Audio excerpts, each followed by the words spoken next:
E aí, você já ouviu falar sobre a experiência da mesa? Pois é, amanhã nós estaremos aqui numa live aprofundando um pouco mais sobre isso, mas hoje eu já quero começar a introduzir esse assunto porque eu sei que isso vai ser muito relevante para o teu ministério. Esse tema, antes de tudo, ele é baseado num livro. Inclusive, esse livro eu já encaminhei no nosso grupo de WhatsApp. Se você também não faz parte, escreva aqui no direct para que eu possa mandar o link para você participar. E nós estamos lendo esse livro nesse momento, né, nos aperfeiçoando aí a nossa liderança. E esse livro, irmãos, ele traz uma reflexão preciosíssima para nós, do quanto é importante nós estarmos assentados à mesa.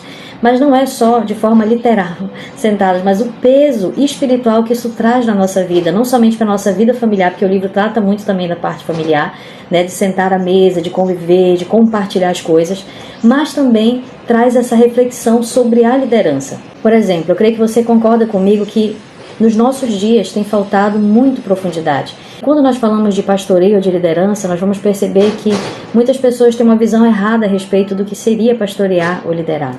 Muitos líderes acham que pastorear ou liderar de uma forma geral é você chegar na sua igreja, né, com a sua Bíblia ali, subir no altar, pregar de uma forma brilhante, veemente, com a unção e autoridade do Espírito Santo, que claro que é muito importante, mas geralmente nós temos visto muitos líderes que eles não procuram aprofundar relacionamentos com a sua igreja, né? Líderes de célula que chegam ali somente para compartilhar uma mensagem, mas encerra a célula, cada um vai para sua casa sem necessariamente aprofundar.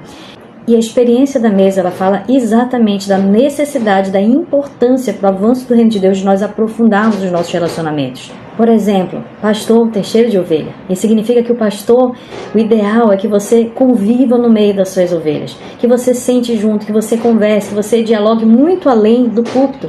Líder de célula, você não é aquele somente que organiza a sua célula num dia específico, mas é aquele que tem um estilo de vida de célula.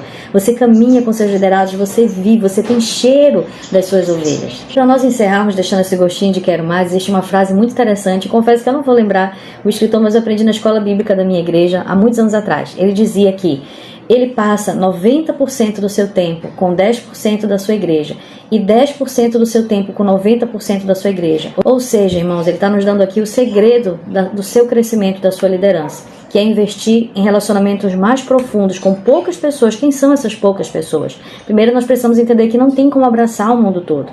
De fato, você precisa gerar outros líderes. Você não consegue, você, pastor, visitar todos, orar por todos, né? Você, líder de célula, fazer tudo sozinho. Não tem como, isso não é produtivo, isso não é saudável. Por isso que você precisa investir a maior parte do seu tempo em aprofundar relacionamentos com pessoas chaves. Quem são essas pessoas?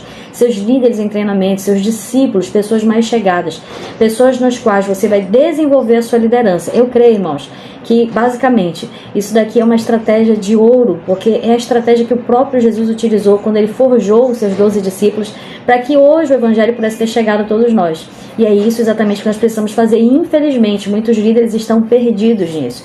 Eles tentam fazer tudo e eles não conseguem fazer nada. Mas se você tem a direção de Deus sobre a sua vida, então você vai saber que você precisa aprofundar relacionamentos. E é isso que é a experiência da mesa. Mas amanhã nós vamos falar muito mais profundamente a respeito disso.